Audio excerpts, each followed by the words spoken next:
How do you think it makes little kids with stutters feel when they see you make a comment like that? First and foremost, I had no idea that Joe Biden ever suffered from a stutter. I think what we see on stage with Joe Biden, Jake, is very clearly a cognitive decline. Okay. That's what I'm referring to. It makes me uncomfortable You have to watch somebody on stage search for so amazing. questions It's so amazing to me and try and figure out an answer. A cognitive decline. Well, when you're trying to tell me that what I was suggesting was I think that you were mocking his stutter. Correct me if I'm wrong here. That was Jake the bongo tapper in that clip, right?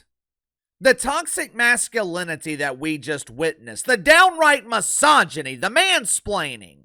Hell, there were multiple violations of the woke commandments in that one clip. But the primary violator was Jake Tapper, right? The same Jake Tapper who is the lead librarian at the Rainbow Library. The same Jake Tapper who's partially responsible for the demise of the Cemetery News Network. CNN, the place where mainstream media careers go to die. Now that we have properly identified this proud deacon at Woke United Methodist, let's get to the propaganda that he was pushing. That clip of Jake Tapper, it was from 2020. The librarian was vehemently defending his fearless leader, Johnny B. Biden. He was accusing Lara Trump of ableism. It's abundantly clear that this woman is prejudiced against people with disabilities. He was also accusing her of ageism. This vile woman clearly has something against aging fossils. I bet she doesn't watch Wolf Blitzer. Woof, woof, woof. I bet she doesn't watch Wolf because he's too old. For years, Jake Tapper has blindly defended the mental acuity, or complete lack thereof, of John Biden. He has tried to make us believe that Johnny B is the smartest man in the empty room. When comparing John to the potted ficus, his IQ is slightly higher. When comparing John to cackling Cam Harris, his overall competence is significantly higher. But for the better part of 4 years, Jake Tapper has tried to convince his dwindling audience that there is nothing mentally wrong with John Biden. Well, KC, I don't believe that. You only showed one example from 5 years ago. Oh, yeah? You want further proof Jake Tapper is full of shit? Here you go. Watch it for yourself. He's sharp physically. I mean, mentally. Yeah. I think the question is physically, right? Right. More so? Right. Right. And the guy who's his chief opponent is only 3 or 4 years younger than him. Exactly. I mean, you have questioned President Biden's age, mental fitness, ability to lead. Of those supporting Biden, you said, quote, shame on all of you pretending everything is okay. You're leading us and him into a disaster. Do you worry that you damaged him at all? I don't doubt that you got hugs and handshakes behind closed doors today, and maybe even publicly, some of them because they like you personally.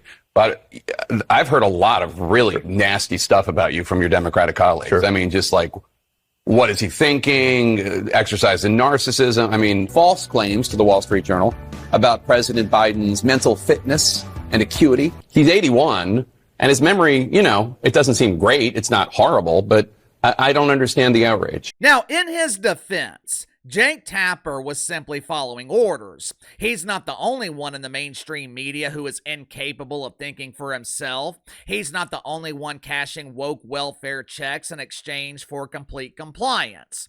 February 2024, some dude named Robert Hur,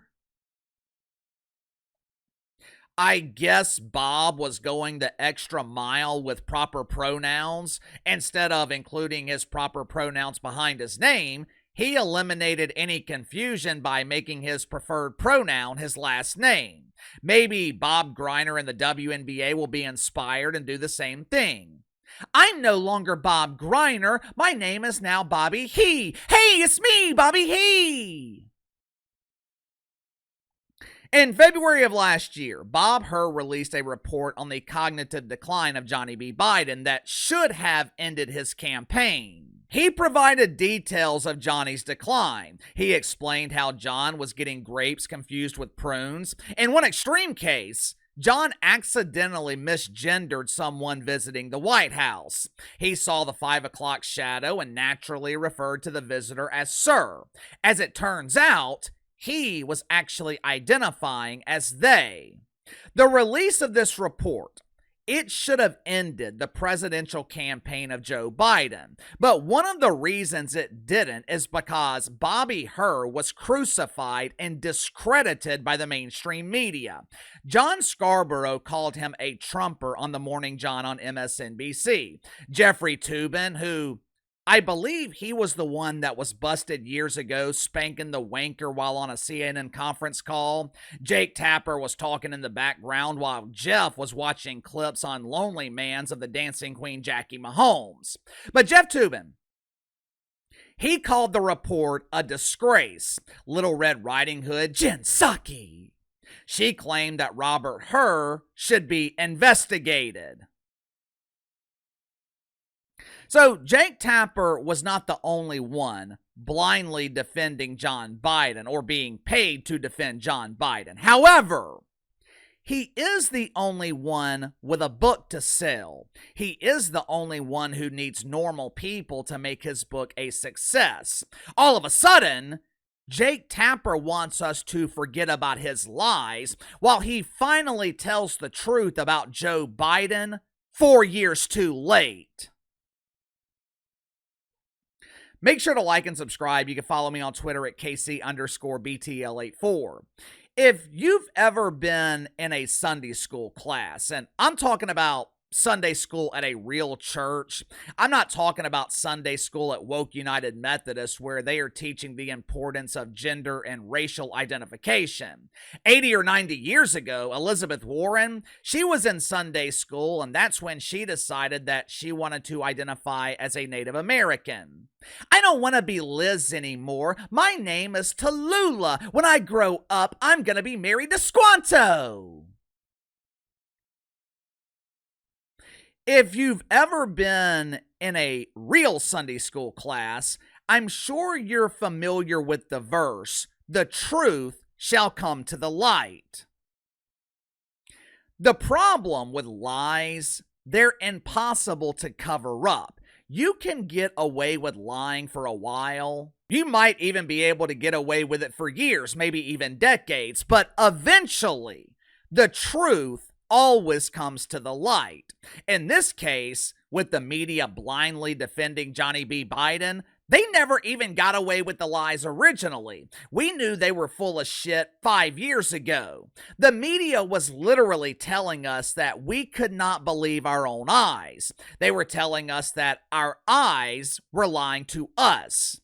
The cognitive decline of John Biden, it was just an illusion. Johnny B wasn't falling down the stairs. He was just picking up a peso. Johnny B wasn't speaking gibberish. He was simply speaking to Elizabeth Warren in her native language.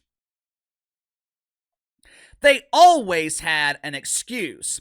Every time John Biden made a mistake, which was damn near every day, the media always had an excuse ready. But it's strange. As soon as the Bidens left the White House, the media suddenly decided to monetize their lies by telling the truth. Couple of months ago, there was a book released about the 2024 election. I read it when it came out. It was a good book, but there was nothing surprising. It didn't contain anything revealing. If you follow the 2024 election or this channel, you already knew about everything in the book. Now, Jake Tapper has decided to monetize his own lies by releasing a book titled Original Sin. Title is very interesting because the original sin should be the mainstream media covering the lies of John Biden. But according to Jake Tapper, the media was fooled. We were bamboozled by this Weisenheimer.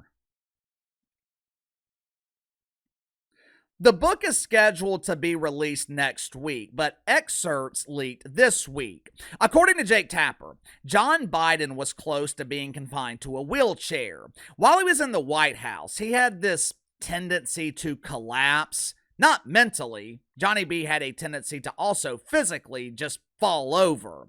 I guess he'd be trying to brush his teeth and he'd end up brushing the side of his face and fall down from the pain. White House aides were also scrambling to find more time for John Biden to rest. I guess the 2 or 3 hours that he was working every day was just too much for him. They were also concerned about arthritis. Apparently, Joe Biden had spinal arthritis and it was preventing him from moving around.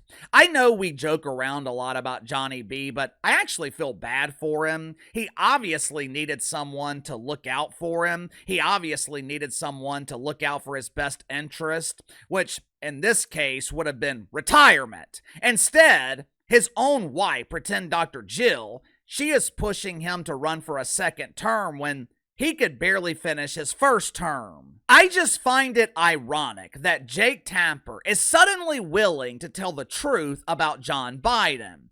There's an old saying, follow the money. From 2020 to 2024, Jake Tapper was probably paid to polish the turd. He was probably paid to lie to the American people. He was paid to pretend that John Biden was capable of being president, when the reality was, he wasn't capable of being the leader of his local Dungeons and Dragons club. But as soon as he leaves the White House, and it's no longer a benefit financially to defend Joe Biden, Jake Tapper decides to write a book that exposes him. How long does it take to write a book?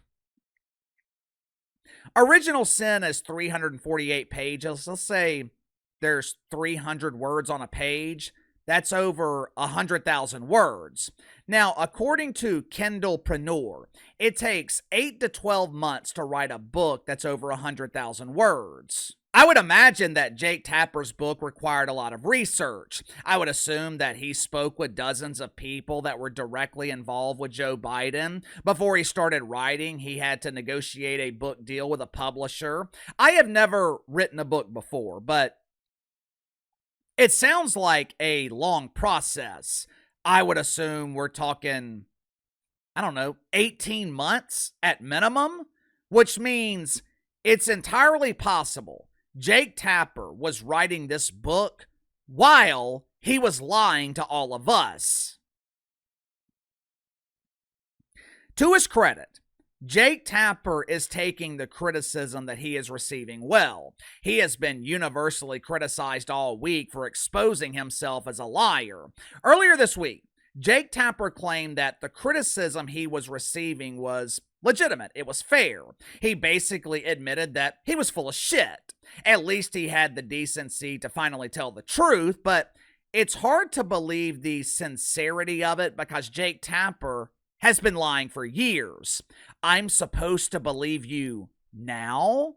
I'm supposed to believe you're sincere when you've been lying to me for years? How do I know you're not saying this because you want me to buy your book? You see, that's the problem with lies. Once you've been exposed, you no longer have any credibility. Now, that being said, I will be reading Jake Tapper's book. I'm not expecting to find anything that I didn't already know, but maybe he'll surprise me. Maybe Jake Tapper will reveal something that I didn't know. The problem is, how can I believe it? Because I can't trust Jake Tapper. Give me your thoughts on this. Will you be reading Jake Tapper's book next week?